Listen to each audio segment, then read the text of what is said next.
Over the past few decades, tremendous advancements have been made in the field of neuroscience, from mapping the human brain to creating devices that can capture digital images of our thoughts. But what if we could upload a digital copy of our memories and consciousness to a point that human beings could actually achieve a sort of digital immortality? This idea has inspired many science fiction movies, including the upcoming film Transcendence, where one man's mind is uploaded into a supercomputer which possesses the collective knowledge of all of humanity. While the film is fiction, the concept behind it is very real. It's also the subject of a new book called Future of the Mind, which is currently #1 on the New York Times bestseller list. The author is renowned theoretical physicist Michio Kaku. Earlier today, Breaking the Set producer Manuel Rapolo caught up with Dr. Kaku and first asked him how far we really are from achieving a digital upload of consciousness. Just last year, for the first time in world history, a memory was recorded. We can actually tape record a memory and insert it back into an animal, and it remembers. This is amazing. At Wake Forest University, also in Los Angeles, they took a mouse, trained the mouse to sip water, recorded the memory in the hippocampus right here, small organ that processes memory. The mouse later forgot that. Then they shot the memory back into the mouse, and bingo, the mouse got it the first try. Next will be primates. Perhaps a monkey eating a banana will record that memory and insert it back in. And the short-term goal is to create a brain pacemaker for Alzheimer's patients. In the future, we're going to have millions of people who forget where they live, wander around. Why not have a button? You push the button, and you immediately remember where you live, who you are, who your kids are. And beyond that, who knows? Maybe we'll upload the vacation that you never had. It seems so mind-blowing to me to consider that memory, which is not a static thing, it's always changing, it's evolving depending on our experiences, can be digitized. It's really mind-blowing. But I want to ask you about something else that you mentioned in the book, the ability for telepathy. And you've actually said in the past that in the future, humans will be able to mentally contact anybody we want, see whatever image we want, and if we don't like it, we can just turn it off. That's really? Right. In the future, in fact, today we can get so that you walk into a room, we'll put on a headset, such that you can control the lights, turn on the TV, call for your car, tell your car where to go, type, dictate documents without ever touching a computer screen. And our children will wonder, how could you possibly live in a world where you had to touch the screen and you had a mouse and you had to type? Everybody just thinks and types, makes documents, controls cars. It's fascinating where we're headed, and it seems like it really is inevitable. And I think a lot is taken for granted over the things that we're already able to do now. I mean, you were just referring to these sensors in the brain that can capture images inside the brain. What are some of the other practical applications that these things could have? Well, this will replace the internet. It'll become a brain net. We'll record emotions, thoughts, patterns of behavior, and send it on the internet. Teenagers will love it. Can you imagine Facebook? You send emotions, your first date, your first kiss, your first senior prom, all on the internet. Teenagers already put little like happy faces on their emails, right? We're going to be able to record thoughts, and the movies are going to be replaced by the brain net. Movies today are a flat screen with sound. That's the movies, right? In the future, perhaps emotions and feelings will also be conveyed. This is called total immersion entertainment. It's amazing, and actually that reminds me of this new movie that's coming out now, this Johnny Depp movie called Transcendence, where it kind of takes that premise as well, you know, taking your consciousness and uploading it digitally. But I wanted to ask you, I mean, you make it sound like it's going to be a lot of fun, but it also, there's aspects that I think are a little bit terrifying. And I wanted to ask you about this new pill that's being developed that can slow down a person's perception of time. And what's being said is that, you know, this could be applied to prisoners, and given, they'll take a pill, it'll slow down the perception of time so that eight hours could feel like 1,000 years, a 1,000-year sentence. How would this work, and why does the future sound so terrifying? Well, we are tinkering with the brain itself. For example, people who have traumatic memories of war, sometimes they're paralyzed with these horrible memories of a rape, an accident, warfare. We can create a forgetful drug. that actually takes the edge off many of our most violent and oppressive memories. However, the President's Commission on Bioethics recommended against marketing the forgetful drug because they said that even unpleasant memories are useful. We learn from them. But personally, I think that sometimes some memories are so disastrously awful that they paralyze you. They prevent you from becoming a normal person. And I think we should allow forgetful drugs to be marketed. Also, drugs and therapies which can perhaps even increase intelligence are now being talked about. We'll have perhaps memories that we can upload into the mind, perhaps memories of a job that we're not trained for.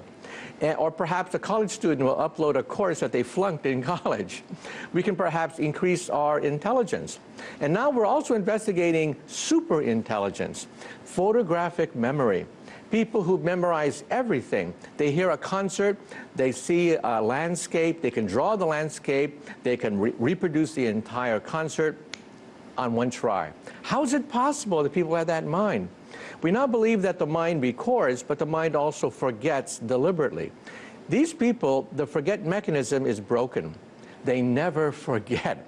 They have a photographic memory, and we think that some great scientists of the past had this ability, the ability to have access to powers of the mind that we cannot as mortals. Right, and this is nothing new. This is something that you know can date back for a very long time. People that have those photographic memories, and you've actually said that right now, the time that we're living in is the golden age for learning about the mind. That we've learned more in the last 15 years than in all of prior human history. Why? What took so long? Because only recently have we had the physics, the instruments like the MRI scans that are sensitive enough to see the blood flow of the thinking brain down to like 1/10 of a millimeter. And now we have supercomputers that can actually read these thoughts and control computers by thinking. So by thinking, we can now control mechanical arms, mechanical legs. We can type. We can control thermostats, turn on the web, change the channel on a TV set, turn on the toaster. All of it just mentally. And at the next International Soccer Games in Brazil, scientists at Duke University want to take someone who's totally paralyzed, outfit him with an exoskeleton, and he will introduce the International Soccer Games in Brazil. That's amazing. And actually, one of those things that I've always enjoyed about your work is you're very gifted in taking these complex theories and making them easier to understand. I wanted to ask you about this recent discovery about the gravitational waves that are essentially remnants of the Big Bang. Can you explain why this is such an amazing discovery?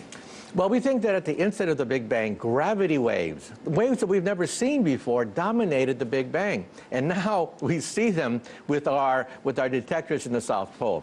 Einstein predicted this 98 years ago. And it took 98 years for us to see that at the inset of creation, there were, in fact, gravity waves. Now, this is very incredible because it means that the Big Bang was a quantum event, meaning that there's a probability it could happen again and again and again, creating a multiverse of parallel universes.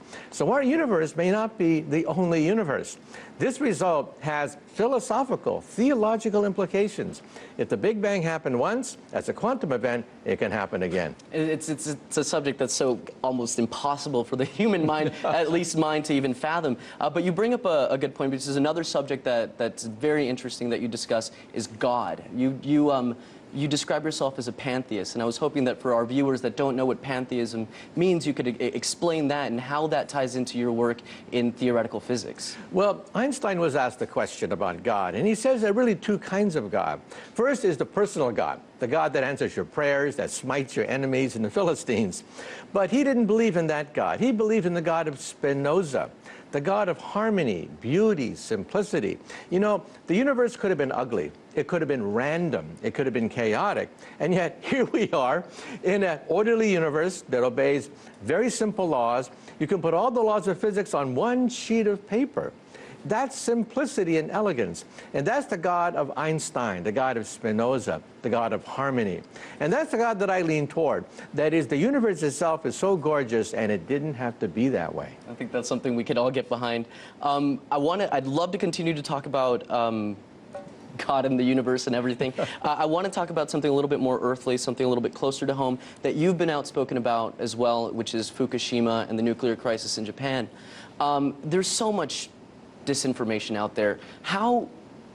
What is the severity of the crisis right now as you see it?